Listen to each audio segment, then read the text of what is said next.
Depuis plus de 60 ans, Tony Stark n'a jamais été qu'un simple héros en armure.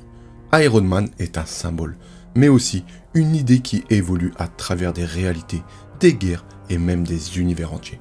Certaines versions de Stark sont devenues des dieux, d'autres ont sombré dans la folie, et certaines armures ont atteint un niveau de puissance capable d'affronter des entités cosmiques. Que ce soit dans l'armure colossale God Killer capable de rivaliser avec les Célestes, au dieu de fer cosmique imprégné du pouvoir même de l'univers, en passant par Superior Iron Man, où le génie de Stark devient aussi dangereux qu'un super vilain. Mais une question demeure, jusque où Tony Stark peut-il aller, quand plus aucune limite ne l'arrête?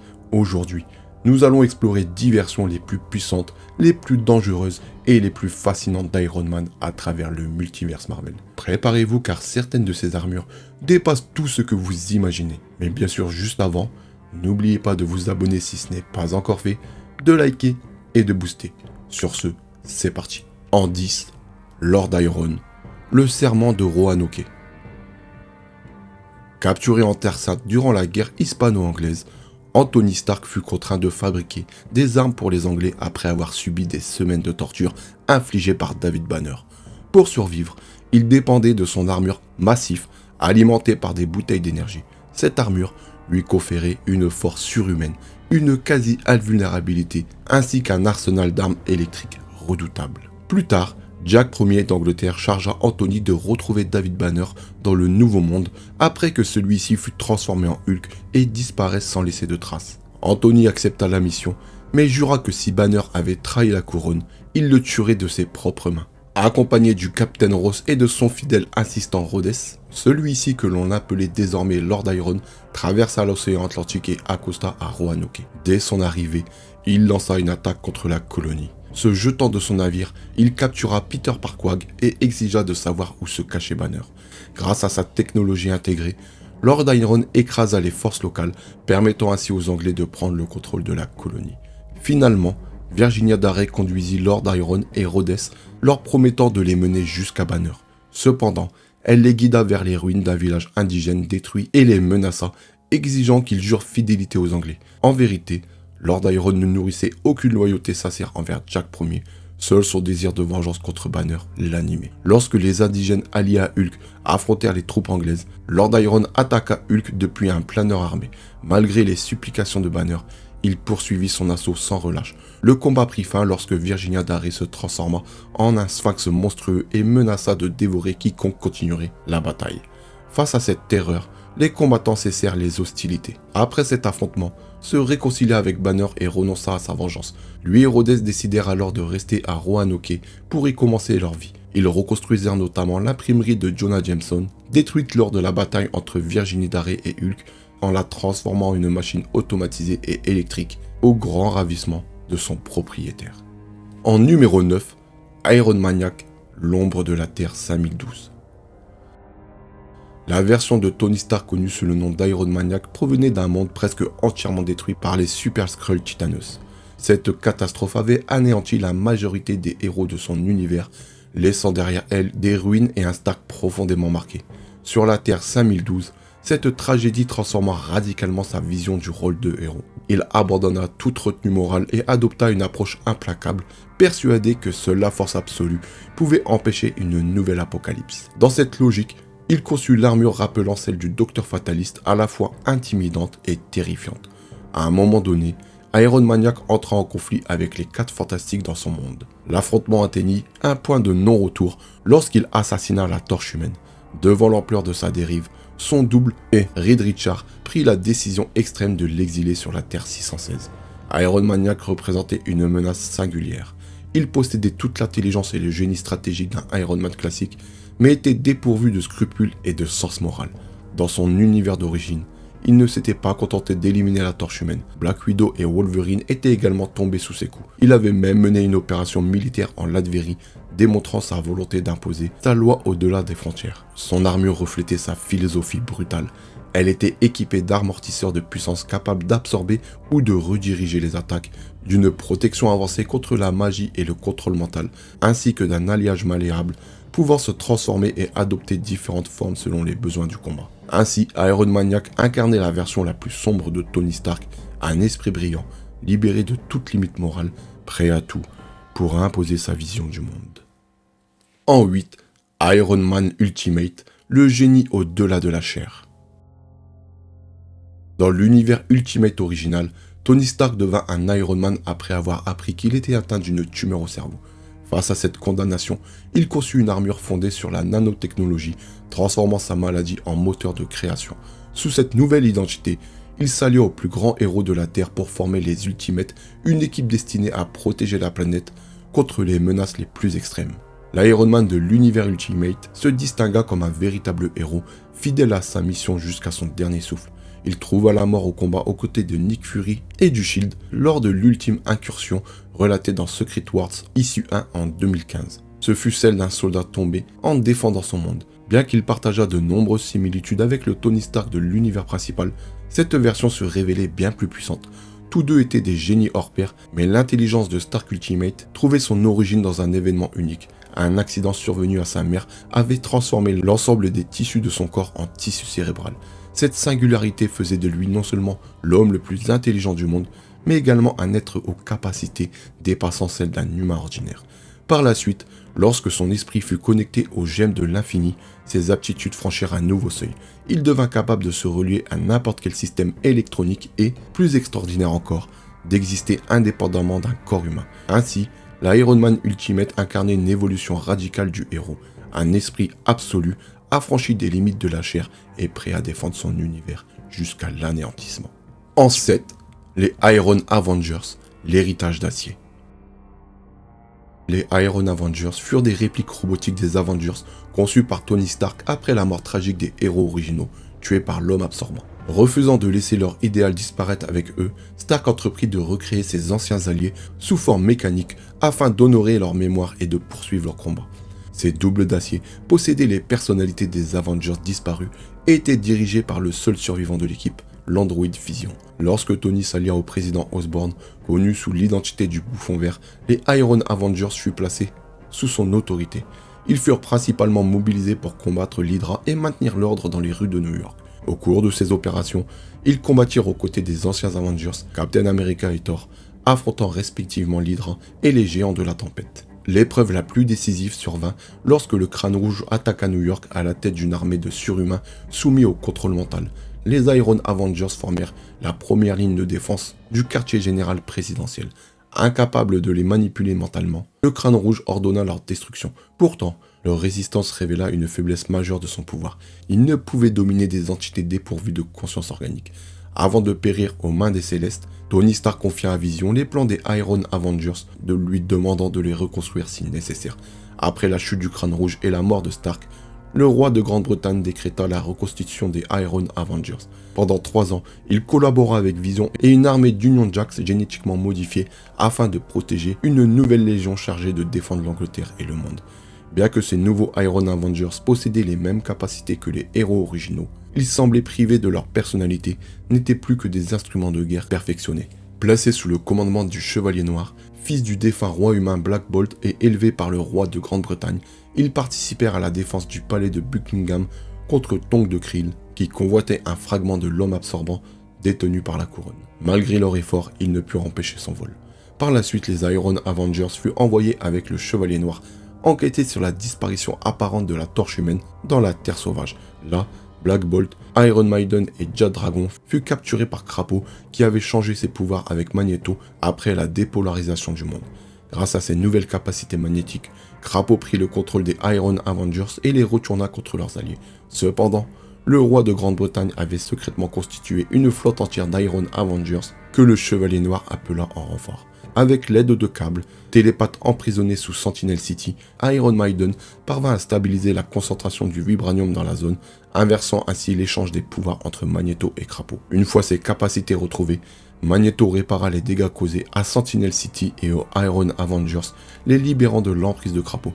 Lorsque l'homme absorbant, reconstitué, attaqua de nouveau New York, les Iron Avengers intervinrent. Krill fut finalement vaincu lorsque Iron Maiden le convainquant de se sacrifier pour sauver la Terre. Après cette victoire et l'entrée du monde dans une période de paix relative, le roi de Grande-Bretagne autorisa Iron Maiden à emmener un contingent important des Iron Avengers dans l'espace, dans l'espoir de porter secours aux Éternels et d'étendre encore l'héritage d'acier laissé par Tony Stark.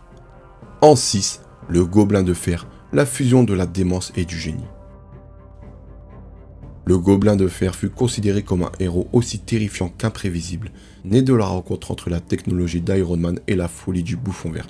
Durant les événements de Secret Wars en 2015, le monde de bataille façonné par Fatalis fut constitué de fragments d'univers détruits, parmi lesquels figurait l'île Araignée. Cette île, gouvernée par la Reine Araignée, fut ravagée par un virus transformant ses habitants en créatures arachnines monstrueuses. Tony Stark, lui, fut contaminé et perdit son humanité. Il ne dut son salut qu'à l'intervention d'Agent Venom, qui le guérit en utilisant la formule du Bouffon Vert mise au point par Norman Osborn. Si le traitement restaura son corps, il altéra profondément son esprit. Stark retrouva sa force humaine, mais sombra dans une instabilité mentale grandissante. Dans son état fragile, il fusionna son armure avec la technologie d'Osborn, donnant naissance à une nouvelle identité, le Gobelin de Fer. Cette armure, reflet de son esprit fracturé, associait l'ingéniosité froide de Stark à la brutalité imprévisible du Bouffon Vert. Conscient que sa raison s'effriterait et qu'il risquait de devenir une menace pour ses alliés, il prit une décision radicale. Lors d'un assaut désespéré contre la Reine Araignée, le Gobelin de Fer utilisa la lame d'ébène pour se sacrifier, offrant aux autres héros une chance de survie. Son acte final, relaté dans Spider-Man Island Issue 3, transformant sa chute dans la folie en un ultime geste héroïque, scellant son destin dans le sang et le métal. En 5, Iron 2020, l'héritier impitoyable. Sur la Terre 8410, l'ère des héros prit fin après la disparition de nombreux justiciers, laissant le monde aux mains de méga-corporations comme AIM, Banetronics, Stark International et Alchimax. Après la mort apparente de Tony Stark, son cousin Morgan racheta Stark International, puis son fils Arno Stark en hérita, s'appropriant également les droits du nom et de l'armure d'Iron Man. Génie précoce, Arno mit au point une machine temporelle et participa à la création d'une arme nucléaire surnommée Destructeur de planètes. Lorsqu'un terroriste activa la bombe au sein de Stark International, Arno tenta de sauver son épouse et son fils en voyageant dans le temps pour obtenir la clé génétique nécessaire à la désactivation. Son échec provoqua l'explosion, la mort de sa famille et la destruction d'une partie de son empire. Endurci par la tragédie, Arno transforma son entreprise en puissance matérialisée et poursuivit ses activités sous l'identité d'Iron Man 2020, non plus en héros, mais en mercenaire. Il créa les Iron Bots, une armée d'armure de combat. Il affronta à plusieurs reprises Machine Man, qu'il l'humilia publiquement. Manipulé par divers commanditaires, dont Chance et Immortus, Arno fut entraîné dans des conflits temporels l'opposant à Spider-Man, Cable et d'autres voyageurs du temps. Son arrogance et sa brutalité lui valurent plusieurs défaites, notamment face à une coalition menée par Spider-Man et Machine Man. Au fil du temps, Arno fut mêlé à des affrontements à travers différentes époques et réalités, affrontant aussi bien Ant-Man que le véritable Tony Stark de la Terre 616. Malgré sa technologie avancée et son ambition démesurée, il fut régulièrement vaincu et renvoyé dans sa réalité d'origine. Héritier du nom légendaire, Arno Stark incarna une version froide et mercenaire d'Iron Man, un industriel brillant, consumé par l'orgueil, la perte et une quête incessante de domination technologique. En numéro 4, Superior Iron Man, l'armure symbiotique. La combinaison symbiotique de Stark représenta l'aboutissement la plus sombre et la plus avancée de sa technologie. Après son affrontement contre le Crâne Rouge dans Avengers et X-Men Axis Issue 3, la morale de nombreux héros fut inversée. Tony Stark, désormais libéré de ses scrupules, adopta une posture cynique et manipulatrice. Installé à San Francisco, il entreprit de transformer la ville en une prétendue utopie grâce à l'application Extremis 3.0. Cette version améliorée du virus Extremis promettait de révéler le meilleur de chaque individu en augmentant leur capacité physique et mentale. En réalité, le programme divisa profondément la population, créant inégalité, dépendance et chaos social tout en renforçant l'influence de Stark. Dans ce nouveau rôle de mania immorale, il développa une armure révolutionnaire, l'Endosim. Conçue à partir de l'ADN symbiotique, cette armure ne reposait plus sur une technologie mécanique classique, elle réagissait instantanément aux pensées de Stark, comme une extension vivante de son esprit. Bien qu'elle partageait certaines similitudes avec l'armure Bleeding Edge, l'Endosim surpassait largement ses prédécesseurs. Entièrement contrôlable à distance et capable de fonctionner sans infrastructure technologique apparente, l'armure pouvait adopter la forme d'un corps humanoïde indépendant. Stark affirmait qu'elle était vivante. Elle pouvait modifier sa masse, accroître sa taille, générer des tentacules et se remodeler à volonté à l'image d'un véritable symbiote. Les améliorations issues du modèle 50, combinées à l'intellect impitoyable et à la personnalité corrompue de Stark, firent de Superior Iron Man l'une des incarnations les plus redoutables et instables du génie en armure. En 3, Iron Man, la rédemption de Doom. Après les événements de Secret Wars en 2015, Victor Von Doom réalisa que son règne en Latverie, où il se comportait en dieu omnipotent, ne satisfaisait pas pleinement ses ambitions. Cherchant un nouveau rôle et une forme de rédemption, il quitta son royaume et finit par endosser l'armure d'Iron Man après la chute de Tony Stark dans Civil War 2, issue 8 en 2017. Sur ce chemin de transformation, Doom dut affronter la méfiance autant des héros que des vilains, tout incertain de ses véritables intentions. Il se mesura à des adversaires puissants, culminant avec une confrontation contre son ennemi éternel, Mephisto, aux côtés du Docteur Strange. Ces combats montrèrent sa capacité à mêler science et magie d'une manière inédite, faisant de lui une incarnation d'Iron Man d'une puissance inégalée. Victor Von Doom combina ses talents technologiques légendaires avec ses compétences mystiques, portant l'armure d'Iron Man au-delà de ce que Stark avait pu accomplir. Même si, finalement, Doom abandonna l'armure, se sentant incompris et isolé, il démontra qu'il aurait pu devenir un Iron Man supérieur à Tony à bien des égards, un héros redoutable et complexe, forgé dans le mélange unique de génie et de sorcellerie. En numéro 2, le dieu de fer cosmique. Dans la série Iron Man de Christopher Canwell, sortie en 2021, Tony Stark atteignit un niveau de puissance sans précédent lorsque l'androïde redoutable Korvac fit son retour déterminé à devenir un dieu absorbant l'énergie cosmique du vaisseau-monde de Galactus. Le temps à deux, Stark intervint pour l'empêcher.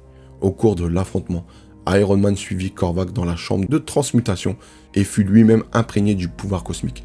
Transformé en entité quasi omnipotente, il devint le dieu de fer cosmique, capable de rivaliser avec les forces les plus puissantes de l'univers. Dans un combat spatial d'une intensité inouïe, il affronta Korvac avant d'être confronté aux entités cosmiques elles-mêmes. Finalement, ses puissances supérieures lui permirent de conserver ce pouvoir, faisant de Tony Stark une incarnation divine de l'armure et de la technologie, un dieu en armure capable de remodeler la réalité à sa guise.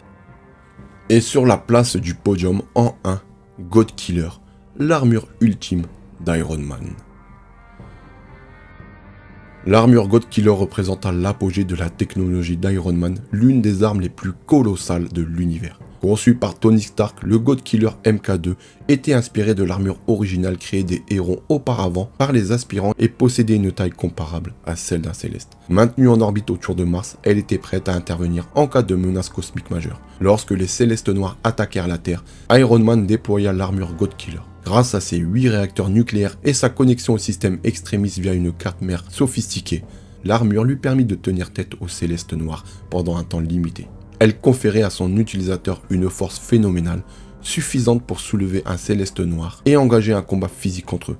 L'armure était équipée de répulseurs, pouvait voler et voyager à travers l'espace, couvrant la distance entre Mars et la Terre en quelques minutes. Lors de la bataille, Calus le néant sectionna le bras gauche de l'armure. Tony tenta alors de s'envoler dans l'espace avec l'armure pour la détruire, espérant que la destruction d'un seul Céleste Noir forcerait les autres à battre en retraite. Cependant, il fut confronté à une armée de Célestes morts réanimés par la Horde. Submergée, l'armure subit une défaillance critique. Stark s'éjecta à temps et détruisit la God Killer, mettant fin à son règne de puissance. L'armure God Killer MK2 reste à ce jour l'une des créations les plus impressionnantes de Tony Stark, alliant taille colossale, puissance brute et capacité de voyage interplanétaire, capable d'affronter physiquement des entités cosmiques d'une envergure inimaginable. Voilà les amis, nous arrivons à la fin de la vidéo. Dites-moi parmi ces diversions d'Iron Man, laquelle est votre favorite? Pour ma part, j'ai un petit faible pour Superior Iron Man, l'armure symbiotique. Dans tous les cas, si la vidéo vous a plu, n'hésitez pas à vous abonner si ce n'est pas encore fait, à liker, à booster, puis à rejoindre le serveur Discord.